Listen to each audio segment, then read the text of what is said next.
السلام علیکم ناظرین، آج کی کہانی بھی انشاءاللہ ضرور آپ کو پسند آئے گی۔ اس کو مکمل دیکھیے گا اور دوسروں کے ساتھ شیئر کیجیے گا۔ بسم اللہ الرحمن الرحیم۔ بنی اسرائیل میں دو بھائی تھے، جن میں ایک مسلمان تھا اور دوسرا کافر تھا۔ دونوں دریا کے کنارے مچھلی کا شکار کرتے تھے۔ کافر بت کو سجدہ کرتا تھا، مگر جب مچھلیوں کے لیے جال دریا میں ڈالتا تو اس قدر مچھلیاں اس میں آ جاتی تھیں اس کو کھینچنا مشکل ہو جاتا۔ مگر مسلمان کے جال میں صرف ایک ہی مچھلی آتی تھی اور اسی پر صبر کے ساتھ خدا کا شکر ادا کرتا تھا۔ اتفاقاً ایک روز اس مسلمان کی بیوی اپنے مکان کی چھت پر گئی تو اس کی نظر کافر کی بیوی پر پڑی، جو زیور اور بہترین لباس سے آراستہ تھی۔ یہ دیکھ کر اس مسلمان کی بیوی کے دل میں وسوسہ پیدا ہوا کہ کاش میں بھی ایسی ہی ہوتی۔ تو کافر کی بیوی بولی، تو اپنے شوہر کو آمادہ کر لے، وہ بھی میرے شوہر کے معبود یعنی بت کی عبادت کیا کرے، تاکہ تو بھی میری طرح مالدار ہو جائے۔ یہ سن کر مسلمان بھائی کی بیوی کچھ غمزدہ سی ہو کر نیچے آئی، اور جب اس کا شوہر گھر آیا تو اس نے بیوی کو غمگین دیکھ کر دریافت کیا کہ آخر کیا بات ہے جس سے تو اس قدر غمزدہ معلوم ہوتی ہے۔ تو وہ کہنے لگی، بس میاں، یا تو مجھے طلاق دے دو یا اپنے بھائی کے معبود کی عبادت اختیار کرو۔ یہ سن کر اس کے شوہر نے کہا، خدا کی بندی، تو خدا سے نہیں ڈرتی؟ ایمان کی دولت کے بعد یہ کفر کی باتیں کرتی ہے۔ تو عورت بولی، بس مجھ سے اب زیادہ باتیں نہ بناؤ، میں بھوکی ننگی نہیں رہ سکتی، جب کہ دوسری عورتیں اور خصوصاً تیرے بھائی کی بیوی کو میں دیکھ رہی ہوں کہ وہ زیورات اور عمدہ لباس سے آراستہ رہتی ہے۔ جب اس مرد مومن نے دیکھا کہ عورت کی طریحٹ پر اتر آئی ہے اور اس کا اصرار حد سے بڑھ چکا ہے تو اس نے عورت کو تسلی دی اور کہا، اچھا، گھبرانے کی ضرورت نہیں ہے، میں کل سے کاریگروں اور مزدوروں میں جا کر محنت کر کے تجھے روزانہ 2 درہم دیتا رہوں گا، تو اس سے اپنی حالت درست کر لینا۔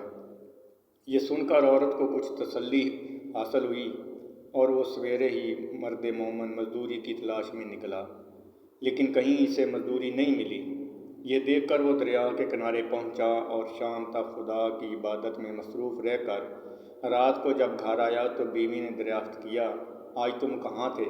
تو وہ کہنے لگا، میں بادشاہ کی خدمت میں تھا، اس نے مجھ سے 30 دن کام کرنے کی شرط کی ہے۔ عورت بولی کہ آخر وہ بادشاہ تم کو کیا دے گا؟ تو اس نے جواب دیا کہ میرا بادشاہ بڑا کریم ہے اور اس کے خزانے مال و دولت سے بھرے ہوئے ہیں، وہ مجھے وہ دے گا جو میں چاہوں گا۔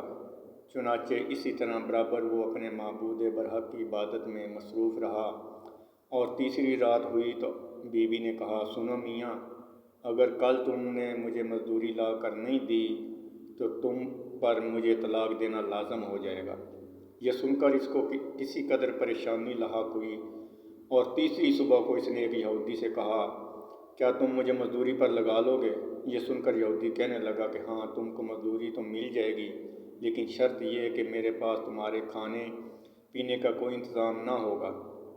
چنانچہ وہ مرد مومن روزہ کی نیت کر کے یہودی کے ساتھ ہو لیا اور حق تعالیٰ کے حکم سے حضرت جبرائیل علیہ السلام 29 اشرفیاں ایک نورانی طباق میں لے کر اس کی بیوی کے پاس پہنچے اور کہنے لگے، میں بادشاہ کا قاصد ہوں، اسی نے یہ اشرفیاں لے کر مجھ کو تیرے پاس بھیجا ہے اور فرمایا ہے کہ تیرا شوہر ہمارے کام میں تھا، ہم نے اس کو نہ چھوڑا، یہاں تک اسی نے ہم کو چھوڑ دیا اور یہودی کے پاس چلا گیا۔ اگر وہ ہمارا کام کرتا تو ہم اس کو اور زیادہ اجرت دیتے، بس یہ ایک اشرفی کی کمی اس کی وجہ سے ہوئی ہے۔ چنانچہ وہ عورت ان میں سے ایک اشرفی لے کر بازار گئی جس پر کلمہ شہادت لکھا ہوا تھا۔ صراف نے 1000 درہم اس کی قیمت عورت کے حوالے کر دی، اور جب شام کو وہ مرد مومن گھر واپس آیا تو عورت نے اس سے دریافت کیا کہ آج تم کہاں تھے؟ اس نے جواب دیا کہ آج میں ایک یہودی کے کام پر گیا ہوا تھا۔ تو بیوی کہنے لگی کہ آخر بادشاہ کی خدمت ترک کر کے تم دوسرے کی خدمت کیوں کرتے ہو؟ پھر اس کو اشرفیوں کا واقعہ سنایا، جس کو سن کر وہ مرد مومن روتے روتے بے ہوش ہو گیا، اور جب اس کو ہوش ہوا تو بیوی سے کہنے لگا کہ افسوس، میں نے بادشاہ دو جہاں کی خدمت کا حق اپنے اوپر لازم نہ کیا۔ اس کے بعد اس شخص نے عورت کو چھوڑ دیا اور پہاڑوں پر چلا گیا، جہاں خدا کی عبادت ہی میں مصروف رہ کر اس کا انتقال ہو گیا۔ حق تعالیٰ اس پر اپنا رحم فرمائے۔ سچ یہ ہے کہ خدا کے خزانوں میں کوئی کمی نہیں ہے، وہ بندے کو اس کی عبادت کا صلہ ضرور دیتا ہے، اگرچہ بعض دفعہ کسی حکمت کی بنا پر اس کے یہاں دیر ہو جاتی ہے، لیکن بہرحال اندھیر پھر بھی نہیں، وہ اپنے بندوں کو دیتا ضرور ہے۔ حق تعالیٰ ہم سب کو صبر و شکر کے ساتھ رہ کر زندگی گزارنے کی توفیق عطا فرمائے۔